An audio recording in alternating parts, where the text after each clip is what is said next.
President Joe Biden overturned a number of Trump administration policies during his first year in office, but he has retained tariffs imposed by his predecessor on $350 billion in Chinese imports. Some of these taxes have been in force for nearly 4 years and are paid by American importers. Former President Donald Trump's contentious trade war with China began in 2018 with tariffs on $50 billion in Chinese-made goods. Hello, welcome to the Inventive Solution YouTube channel, your groundbreaking and impactful initiatives reshaping our world. If this is your first time here and you're passionate about revolutionary stories from around the globe, then you're in the right spot. Don't forget to hit the subscribe button, give a thumbs up, and drop a comment. After months of escalation, Trump and Chinese President Xi Jinping reached a truce in early 2020, signing the Phase 1 Accord. It decreased the rate of some tariffs while keeping others in place, and China committed to raising its purchases of U.S. goods and agricultural products, setting an ambitious objective of purchasing $200 billion more than before the trade war began. However, it is apparent that China has failed to reach those targets. According to Chad Bown, a senior scholar at the Peterson Institute for International Economics who analyzes China's purchases, it is on course to acquire barely 60% of the products it agreed to buy. That's why, according to Biden, he's keeping the tariffs in place despite demand from the American business sector to do so as companies grapple with inflation and supply chain disruptions.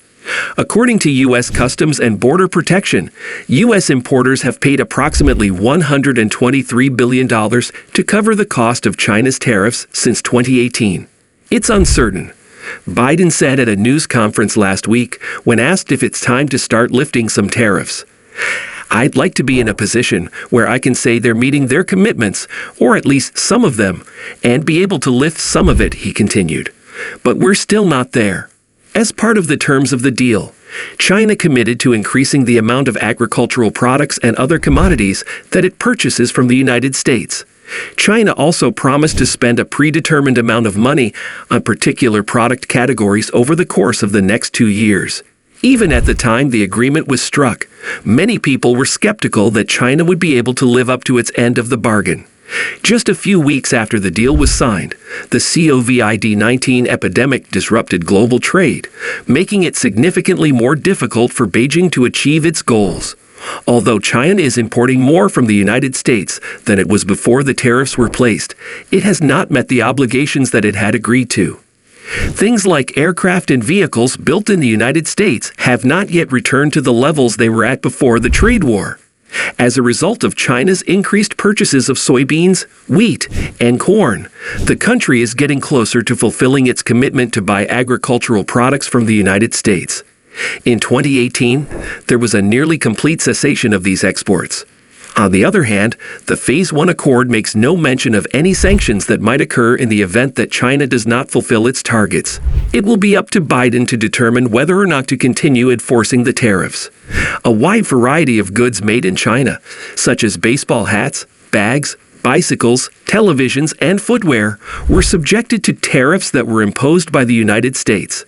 The tariffs make it more expensive for American businesses to import these goods from China, the production of many of which is not at a rate that is sufficient to meet the demand in the United States. The business community is ramping up its pressure on the administration of Vice President Joe Biden to reverse its decision to impose tariffs as prices continue to rise and supply chain disruptions continue. Although the modification would not solve the problems with the supply chain, it would make it easier for importers to cope with some of the inflationary pressures they are under. According to Steve Lamar, President and Chief Executive Officer of the American Apparel and Footwear Association, there has never been a good time for these tariffs, and now is a particularly bad time for them.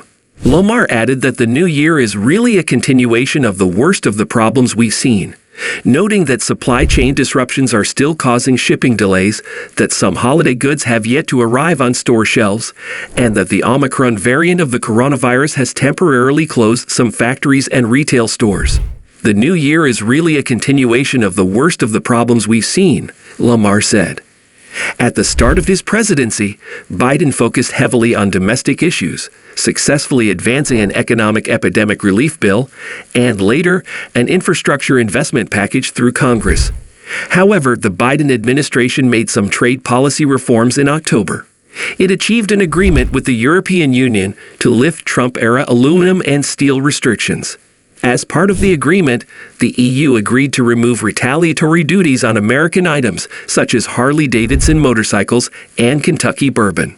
In addition, the Biden administration said in October that it would resume some China tariff concessions previously granted to U.S. importers.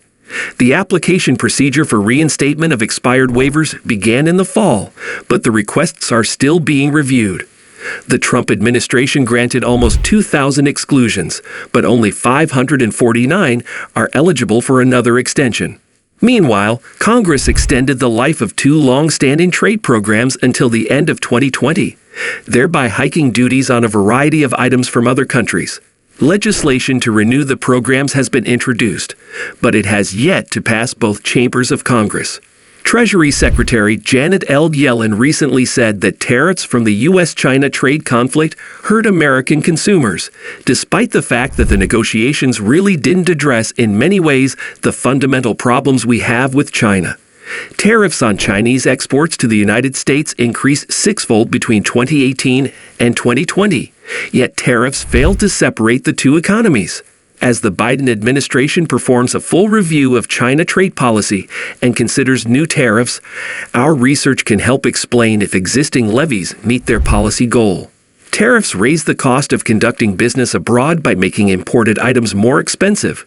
Tariffs, according to the Trump administration, would harm U.S. and other multinational enterprises involved in U.S.-China trade, causing more companies to withdraw from China and relocate supply chains to the U.S. Tariff supporters believed that the Chinese economy would suffer, giving U.S. negotiators more negotiation influence over China. In fact, these tariffs harmed the U.S. economy without putting pressure on China to change its economic practices.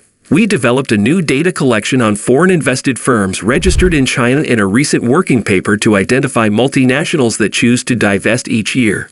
We discovered that fresh tariffs imposed by the United States in 2018 and 2019 had no impact on divestiture. Over 1,800 subsidiaries sponsored by the United States closed in the first year of the trade war, a 46% rise over the previous year. Exits by U.S. companies following the start of the trade war were not concentrated in manufacturing or information technology, the two sectors most directly affected by the trade war.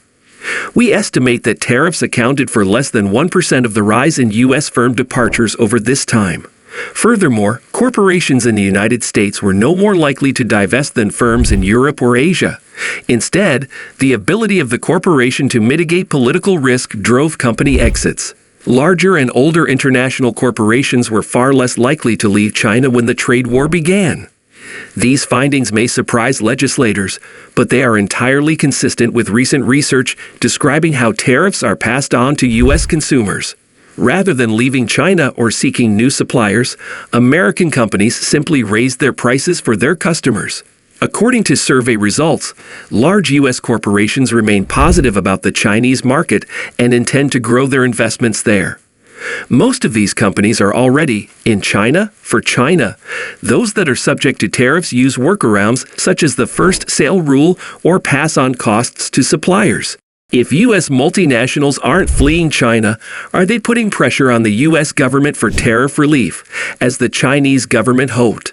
Many observers predicted that the U.S. business community would fight back and prevent the trade war from intensifying. We examined the political behavior of 500 significant U.S. multinational corporations with subsidiaries in China to see if they engaged in political actions such as commenting, testifying, or lobbying in opposition to the U.S. Section 301 tariffs. We discovered that the majority of corporations in the United States pursue an apolitical strategy. They did not lead China, but they also did not put public pressure on Washington to reduce tariffs. Despite the fact that the trade war had a negative impact on 63% of the U.S. multinationals in our sample, only 22% chose to oppose it, and 7% chose to depart China.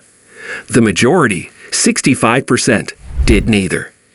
A significant number of the international corporations that we categorized as voicing opposition did so not under their own names, but rather through organizations such as the U.S.-China Business Council. Even more lobbied, without success, for tariff exclusions for specific commodities rather than a complete repeal of Section 301 duties.